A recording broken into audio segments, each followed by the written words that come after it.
Welcome to TruthSeikers. Hello, friends, and welcome to the Seiker Podcast at Service of Change, where we challenge reality, question at which we've been taught in hopes of inspiring a new direction of thought to bring about change.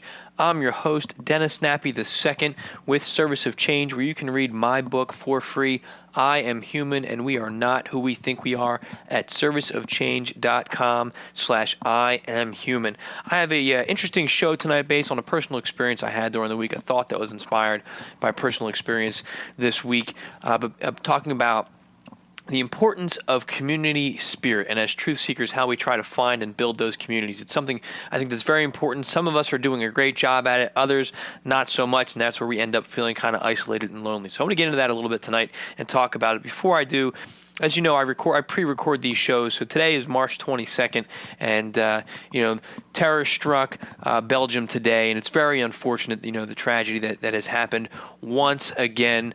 Those of you truth seekers out there, I'm sure you're doing your due diligence in researching this subject and watching it very closely, as it seems the fear continues to spread. Not so much the terror, but the fear. And they are definitely hitting different targets throughout the world, throughout Europe. And that does tend to spread the fear. Terrorist mottos: kill one to educate 1,000. Well, they're educating millions or billions in the language of fear. And fear, I think, is a very dangerous thing for us. It's something we need to try to come to terms with and control, because it can really hinder us in our personal and our spiritual journeys that we're on. But sometimes it keeps us safe. But how much fear is too much fear for us to be afraid to do anything? I know for me, it definitely limits a lot of the things that I do, and it's something that I've constantly struggled with, and that's because of the experiences I have, in my previous careers and stuff. But my thoughts are definitely with the people of Belgium, and that's the tough thing about this movement as truth seekers in this world, and not just into the spiritual stuff that I like to talk about all the time, but just into the the conspiracy theories and to the cover-ups and things of that nature. I know for me, speaking on personal experience as a former soldier and a cop, you have this experience, you have this knowledge, you have this understanding that is very hard to forget. There's so many days where I sit here and I say, wow, life is good. I've got a wonderful family. I love where I live. I'm enjoying my life. Why am I spending so much time trying to understand and prepare for stuff? And then that voice inside my head says, because it happens. There are these acts of horrible violence that happen out there. I've been in the homes of the domestic violence, the drug abuse. I've been in the scenes where people have gotten assaulted for no reason, just because they were at the wrong place at the wrong time. I've seen the aftermath of horrible civil wars and what it does to people and what it does to a nation, and heard the stories. And I've been there after Hurricane Katrina down in New Orleans, seeing just how things were destroyed. So it's hard to really just think positive all the time. And I still try to do that, because as I've spoken about in my other shows, I spoke about a lot in my last show, the Trump effect, with the Maharishi effect, we can influence, that energy in the world around us. And I think that we can influence ultimately our reality with positivity if we can learn to focus that emotion and that feeling through meditation.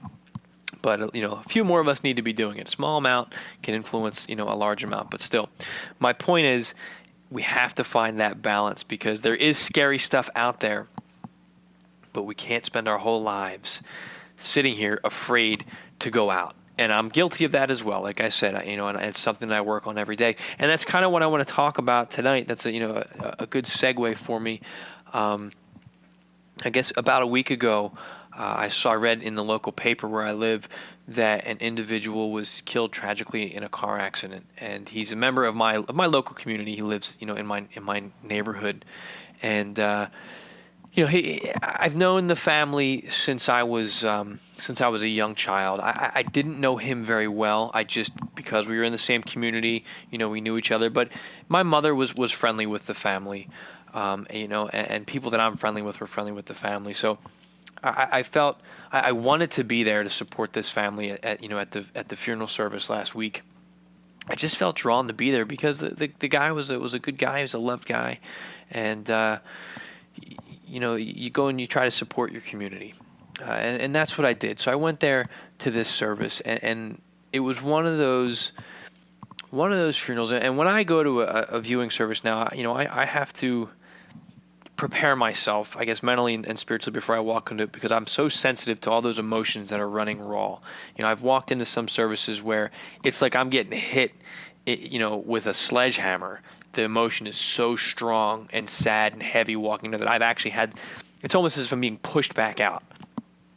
So I try to ground myself before I go in. And when I went to this service, I didn't feel that.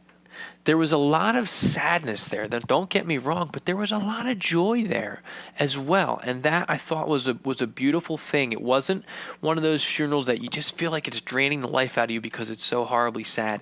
It was a very sad thing that this man died at such a young age. But so many people loved this man, and that came through very strongly. That he was a very well-loved and respected man. And when people got up to speak, they shared stories about he was very into sports, and they had these wonderful stories about how he was a coach, how he was a player, how, they would have fun playing all these different sports together over, 40, 50 years playing together. And there was just such a strong sense of community and a strong bond in there. And then the priest got up and spoke, and the pastor, and he had nothing to do with sports with what he was saying. But he spoke more on my level of stuff, which I thought was really fascinating. That he talked about reality's not what you think it is, and just kind of going all out there. And he was saying, I don't think many of you are going to understand exactly what I'm talking about, but I hope that I'm planting a seed. I'm like, wow, this guy's a truth seeker. Wow, listen to this. And he's a pastor. You don't expect to hear pastors speak that kind of doctrine. But he really caught my attention. But then I started thinking about this, and I always feel torn and uncomfortable when I look at people that are very into sports. I shy away from it. Number one, I'm just not interested in sports. I've never been a sports guy. And I almost at times, I'm going to make a confession, and I mean no disrespect to this, but sometimes I look at people that are so into sports, and I kind of roll my eyes at them like, there are so many other more important things going on in this world. How can you be so focused on sporting events? And I have to catch myself, and I really put myself into check at this service the other night, because the love that came out of all of this community's affection for the game, love for sports, the community that was built based on their love of sports and the common bond and a lifetime of fun that these people have experienced and shared in was invaluable. So there's those times when I want to roll my eyes and say, oh my gosh, this is ridiculous. It's a game, get over it. But with the right balance and the love that this brought, it just gave me a new perspective, because like I said, sometimes as truth seekers, in our minds, we are dealing with some really heavy stuff. We are dealing with some heavy concepts. So it's tough for us to unplug and to do something that's not going to change the world, that's not going to save the world, that's not going to fight the power, because we feel like, well, there's so many other important things going on. But at the end of the day, what I keep thinking about is, well, what if I was to get hit by a car tomorrow and die or something? I was just, at the end of my life, And I said, well, I spent my whole life searching for answers, and I enjoy it. I really do. And this is not a tedious task for me. I enjoy it. But what other good times are we missing out on as well? And shouldn't that be an integral part of the human experience, that we go out and we live life to the fullest extent possible? And I think sometimes, I know for myself included, some other truth seekers out there that I've spoken with, I think that's common for all of us. And we need to sometimes really find a way to unplug. And why I'm calling this podcast Community Spirit is because we need to find our community. And even if that community is a community of truth seekers, I mean, that's what we want. We want like-minded people. I'm not a religious guy, and I have my very strong reasons for that. But because this pastor spoke on a level that I understand, and, I pulled him aside afterwards and I spoke to him. He says, yeah, this is the type of stuff I talk about in my church. I was actually drawn to, wanting to go check out this man's church and see what it's all about. And I'm not a church guy, but I've got young kids. I have a family, and I'm thinking maybe there's a community of people there who, although it's not the exact same level, interest that I have in that realm, it's pretty close, and maybe we can build a sense of community, or I can join a community. I mean, you ever look at your church groups?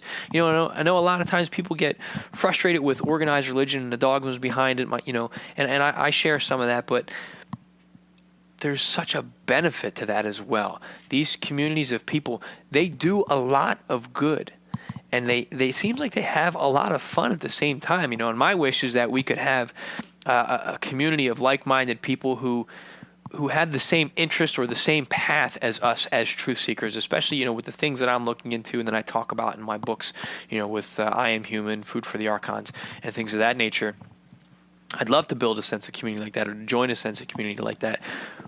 But I always feel so afraid to go out and take that risk and to take that first step to try to be a part of something like that. And when I see those opportunities, I kind of only open up so much. I only tend to go so far.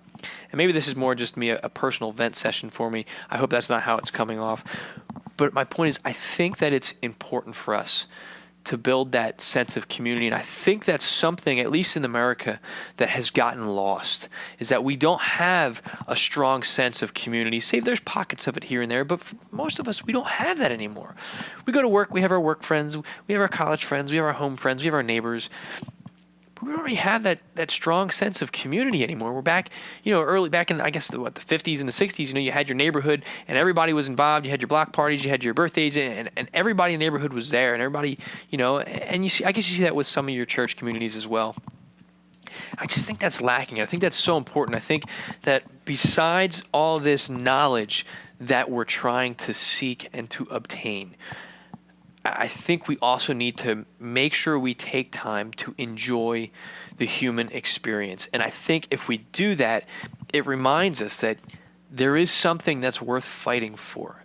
And it also allows us to just unplug and de-stress and be a part of this experience that we're fighting so hard to protect, to save, to liberate, whatever you want to call it.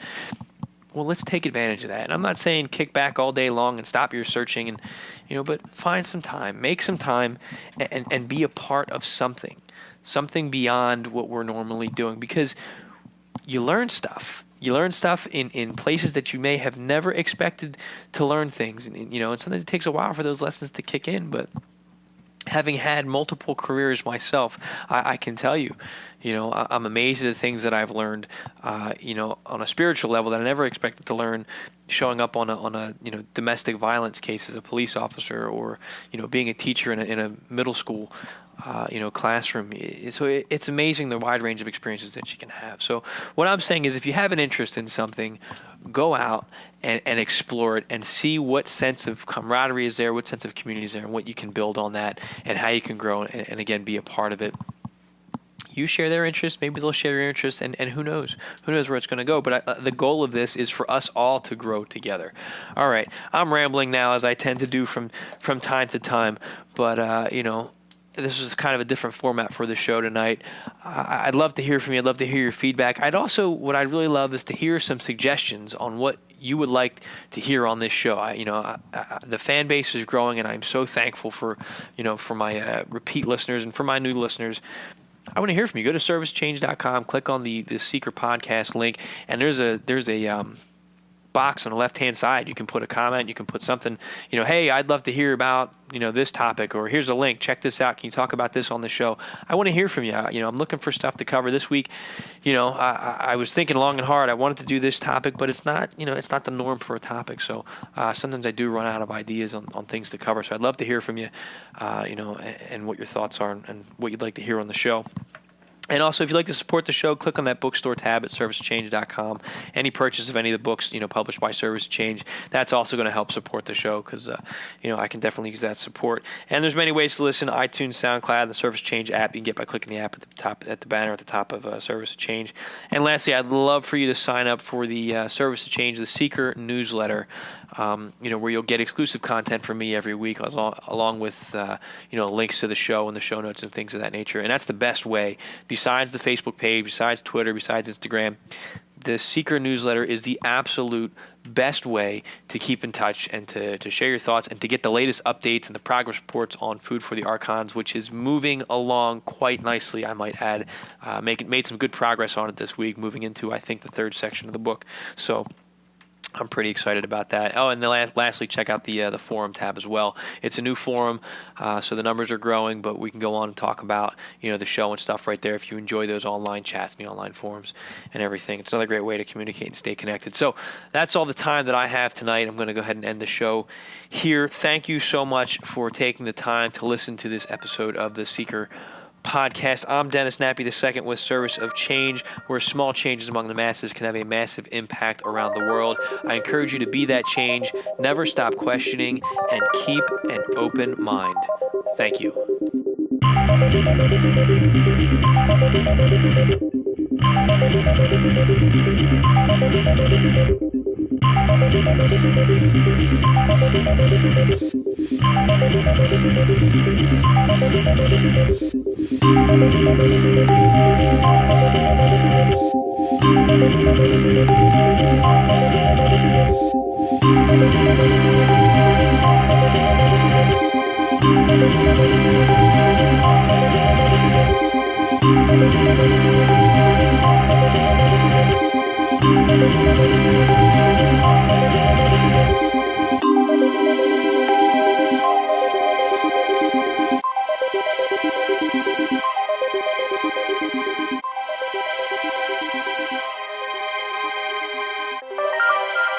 Welcome to TruthSeikers.